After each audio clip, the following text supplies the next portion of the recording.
والسابقون الأولون من المهاجرين والأنصار والذين اتبعوهم بإحسان رضي الله عنهم ورضوا عنه وأعد لهم جنات تجري تحتها الأنهار خالدين فيها أبدا ذلك الفوز العظيم۔ السلام علیکم ورحمۃ اللہ وبرکاتہ۔ اسٹوڈیو اسلام چینل میں آپ سب کا استقبال ہے۔ فیا اہلا و سہلا و مرحبا۔ بسم اللہ الرحمن الرحیم۔ الحمد للہ والصلاۃ والسلام علی رسول اللہ، اما بعد فاعوذ باللہ من الشیطان الرجیم۔ بسم اللہ الرحمن الرحیم۔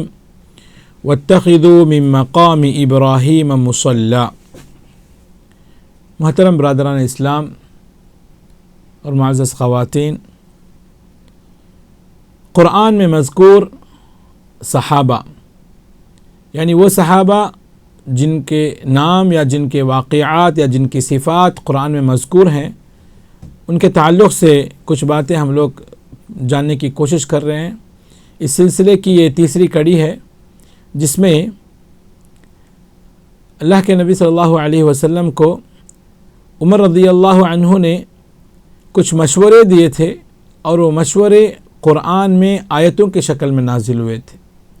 ابھی میں نے آپ کے سامنے سورہ بقرہ کی آیت نمبر 125 میں نے آپ کے سامنے پڑھی ہے، جس میں اللہ سبحانہ وتعالی فرماتا ہے کہ وَاتَّخِذُوا مِن مَقَامِ إِبْرَاهِيمَ مُصَلًّى، کہ آپ لوگ مقام ابراہیم کو نماز پڑھنے کی جگہ بنا لو۔ مقام ابراہیم کیا ہے؟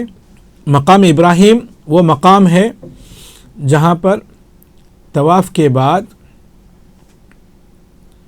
2 رکعت نماز پڑھنا یہ سنت سے ثابت ہے، یعنی حج یا عمرہ کرنے والے طواف کے بعد 2 رکعت نماز مقام ابراہیم کے پاس پڑھتے ہیں۔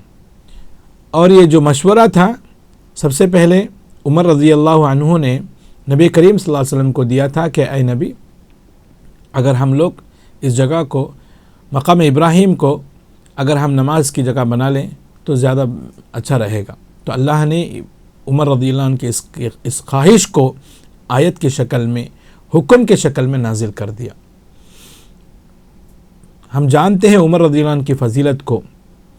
خلیفہ دوم عمر ابن الخطاب رضی اللہ عنہ، جن کی اسلام کے قبولیت کی وجہ سے اسلام کو بہت بڑا اعزاز پہنچا، مسلمانوں کو بہت بڑی طاقت ملی، اور عبداللہ ابن مسعود رضی اللہ عنہ فرماتے ہیں کہ ما زلنا اعزہ منذ اسلم عمر رضی اللہ عنہ، کہ ہم عمر رضی اللہ عنہ کے اسلام کی قبولیت کے بعد ہم لوگ معزز مانے گئے، یعنی ہم کو کوئی ذلت کی نظر سے نہیں دیکھتا تھا۔ اسلام کو تقویت ملی، مسلمانوں کو تقویت ملی، اور یہ اللہ کے نبی صلی اللہ علیہ وسلم کی دعا کی برکت تھی کہ اللہ سبحانہ تعالیٰ نے عمر رضی اللہ عنہ کے اسلام قبولیت کا موقع عطا فرمایا۔ حدیث میں آتا ہے، بخاری اور مسلم کی حدیث ہے کہ عمر رضی اللہ عنہ کے بارے میں بخاری اور مسلم میں آتا ہے، خود عمر رضی اللہ عنہ فرماتے ہیں کہ وافقت ربی فی 3 چیزوں میں یا 3 باتوں میں میں اللہ کے حکم کے موافق ہوا، یعنی اللہ نے میری خواہش کے مطابق آیتیں نازل کی۔ میری کچھ خواہشات تھی، میرے کچھ مشورے تھے، ان مشوروں کے مطابق اللہ نے حکم نازل کیا، آیتیں نازل کی، جس میں سے پہلا تھا کہ میں نے اللہ کے رسول سے کہا کہ لو اتخذنا من مقام ابراہیم مصلی، اگر ہم مقام ابراہیم کو مصلی بنا لیتے، وہاں پر نماز پڑھنے کی جگہ بنا لیتے، مقرر کر لیتے تو کیا ہی اچھا ہوتا۔ تو لہذا اللہ سبحانہ تعالیٰ نے سورہ بقرہ کے آیت نمبر 125 میں یہ حکم نازل فرمایا کہ وَاتَّخِذُوا مِن مَقَامِ إِبْرَاهِيمَ مُصَلًّى۔ سبحان اللہ۔ جب کبھی ہم اس آیت کو پڑھتے ہیں تو ہمیں عمر رضی اللہ عنہ کی عظمت یاد آتی ہے، ان کی برتری، ان کی فوقیت اور ان کی فضیلت ہمیں سمجھ میں آتی ہے کہ ان کی زبان سے نکلی ہوئی اس بات کو اللہ نے قرآن کا کلام بنا دیا۔ سبحان اللہ۔ اللہ نے ان کی اس خواہش کو اپنا حکم بنا کر پیش کر دیا۔ اسی لیے ہم دیکھتے ہیں کہ اللہ کے نبی نے فرمایا کہ ان اللہ ینطق علی لسان عمر، کہ عمر کی زبان میں اللہ بات کرتا ہے، عمر کی زبان سے اللہ بات کرتا ہے، مطلب عمر رضی اللہ عنہ کے زبان سے جو بات نکلتی ہے وہ اللہ جو اسے اپنا ایک حکم بنا دیتا ہے، اسے قرآن کی ایک آیت بنا دیتا ہے، سبحان اللہ۔ تو یہ پہلی بات تھی۔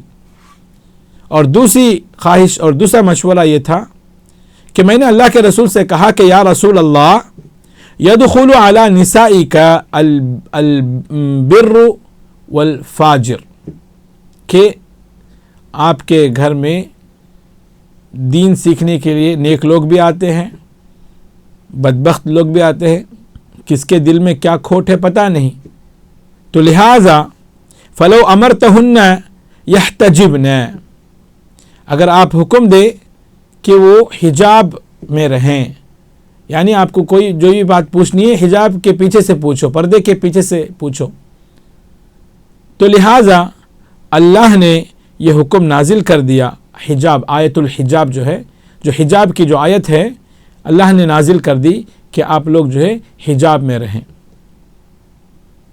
یا ایھا النبی قل لازواجک وبناتک ونساء المؤمنین یدنین علیہن من جلابیبہن ذلک ادنی ان یعرفن فلا یؤذین، کہ آپ حکم دیجئے اپنی بیویوں کو، اپنی بیٹیوں کو اور مومنوں کی بیویوں کو آپ حکم دیجئے کہ وہ پردہ کا اہتمام کر دیں، اپنے آگے پردہ ڈال لیں۔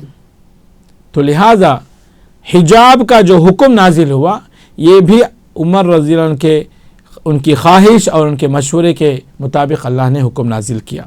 اور تیسری بات اور تیسرا مشورہ یہ تھا کہ جب اللہ کے نبی صلی اللہ علیہ وسلم کی تمام بیویوں نے مل کر اسٹرائک کیا اور وہ ہڑتال پر بیٹھ گئے کہ ہم کو دنیاوی متاع اور زیب و زینت چاہیے، ہم کو دنیاوی حاجتیں پوری کرنی چاہیے، ہماری جو ضرورتیں دنیاوی ضرورتیں تمام کا پورا کرنا آپ پر ضروری ہے، اس طرح سے جب ہڑتال ہوا تو اللہ کے نبی صلی اللہ علیہ وسلم کو عمر نے کہا کہ اگر آپ جو ہے بے فکر رہیں، آپ ان تمام کو طلاق دے دیں، ان سے بہتر بیویاں آپ کو مل جائیں گی۔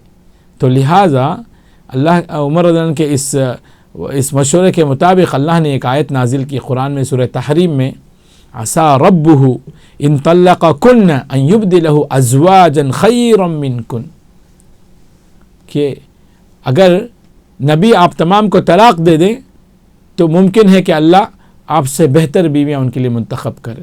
تو لہٰذا عمر رضی اللہ عنہ کی یہ عظمت، یہ ان کی فضیلت اور ان کی یہ فوقیت ہے کہ اللہ نے ان کی زبان سے نکلے ہوئے چند مشورے قرآن کے احکام کی شکل میں اللہ نے نازل کر دیے۔